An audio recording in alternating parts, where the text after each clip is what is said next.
안녕하세요. 오늘 저희가 함께 살펴볼 자료들은요. 과학계의 정말 거대한 이야기죠. 바로 생명의 나무에 관한 겁니다. 네, 반갑습니다.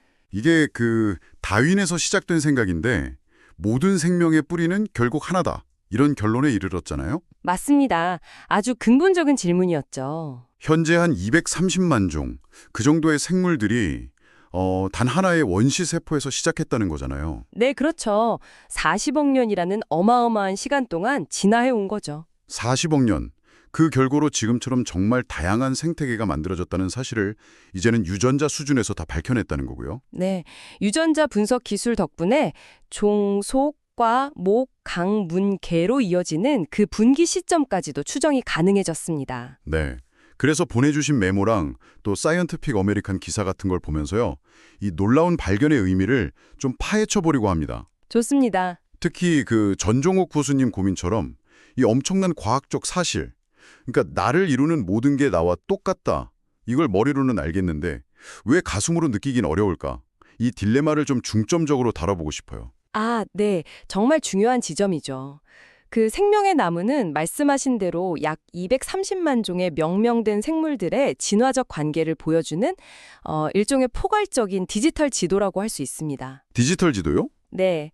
수많은 개별 연구들에서 나온 그 유전적 계통도, 그러니까 생물들이 어떻게 갈라져 나왔는지 보여주는 가지 그림들을 하나로 합친 결과물이죠. 아하. 미생물부터 포유류까지 지구상의 모든 생명이 35억 년도 더 전에 살았던 단 하나의 공통 조상으로부터 왔다는 걸 보여주는 거예요. 35억 년 전.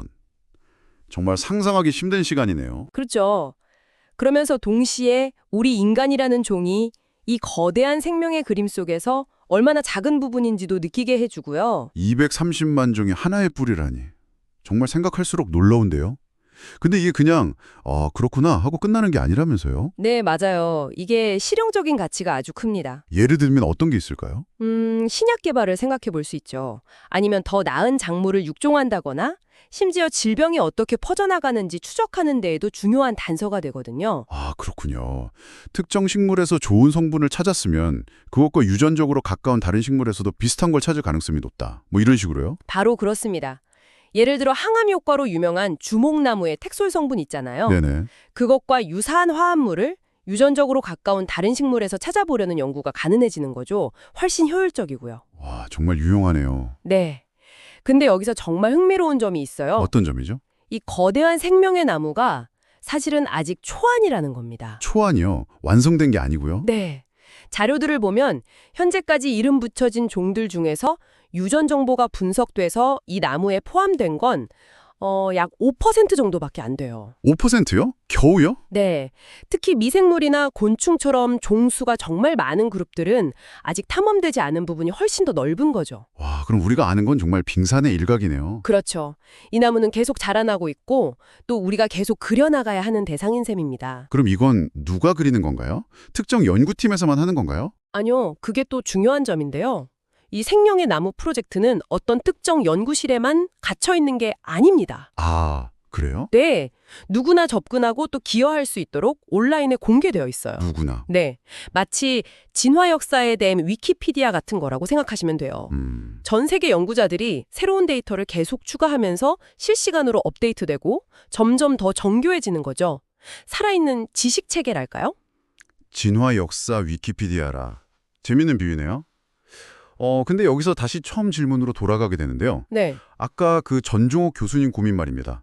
이렇게 명백하게 어쩌면 수십 년 면벽 수행에서 얻는 깨달음보다 더 객관적으로 모든 생명이 연결되어 있다는 물리적 증거가 있는데 그렇죠. 과학적 사실이죠. 근데 왜 우리는 이걸 온전히 체감하지 못할까요?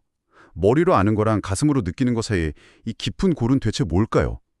과학이 아직 부족한 걸까요? 아니면 우리 인식의 문제일까요? 정말 어려운 질문이고 중요한 지적입니다. 어쩌면 그 지성과 감성 사이의 간극이라는 게 인간에게는 당연한 것일 수도 있어요. 당연하다. 하지만 그 간극을 메울 실마리도 어쩌면 이 생명의 나무 자체에서 찾을 수 있지 않을까 싶어요. 나무 자체에서요? 어떻게요?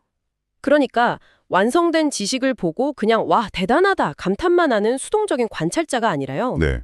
아직 밝혀지지 않은 그 95%의 미지의 영역 있잖아요. 네. 그걸 탐구하고 이 살아있는 위키피디아를 함께 만들어가는 과정에 우리가 좀 더 능동적으로 참여할 때, 그럴 때 비로소 그 연결성을 좀 더 깊이 느낄 수 있지 않을까요? 아, 능동적인 참여.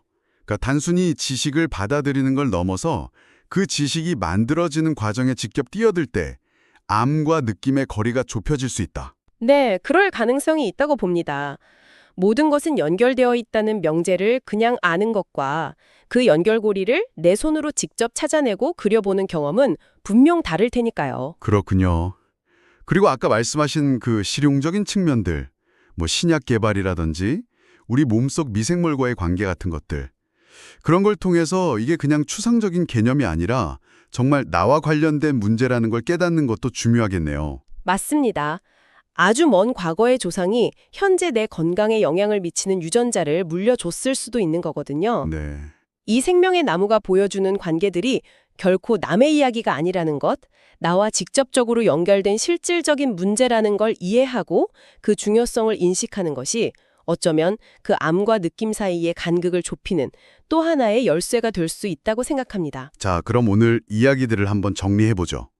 생명의 나무는 230만 종이 넘는 생명이 하나의 뿌리에서 나왔다는 걸 과학적으로 증명한 정말 기념비적인 성과다. 네, 그렇죠. 그리고 신약 개발이나 질병 추적 같은 실용적 가치도 엄청나고 또 동시에 아직 95%는 미지의 영역으로 남아서 계속 확장되고 있는 살아있는 지식 체계라는 점도 확인했습니다. 네.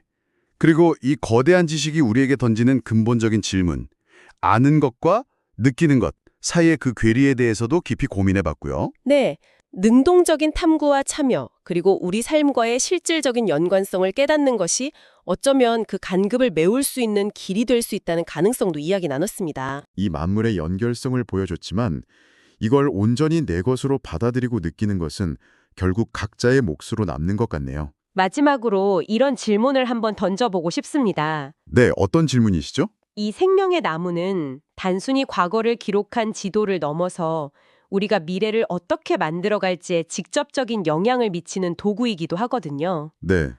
그렇다면 이 거대한 연결성에 대한 알미, 우리에게 어떤 책임감을 요구할까요? 단순히 모든 것이 연결되어 있구나, 여기서 그치는 게 아니라 그 연결성을 바탕으로 우리는 무엇을 해야 할까요? 이 질문을 한번 마음속에 품고 생각해 보시면 좋겠습니다. 정말 깊은 질문을 남겨주시네요. 오늘 이 귀한 자료들 덕분에 이런 의미 있는 고민을 함께 나눌 수 있어서 정말 뜻깊은 시간이었습니다. 감사합니다. 네, 저도 즐거웠습니다.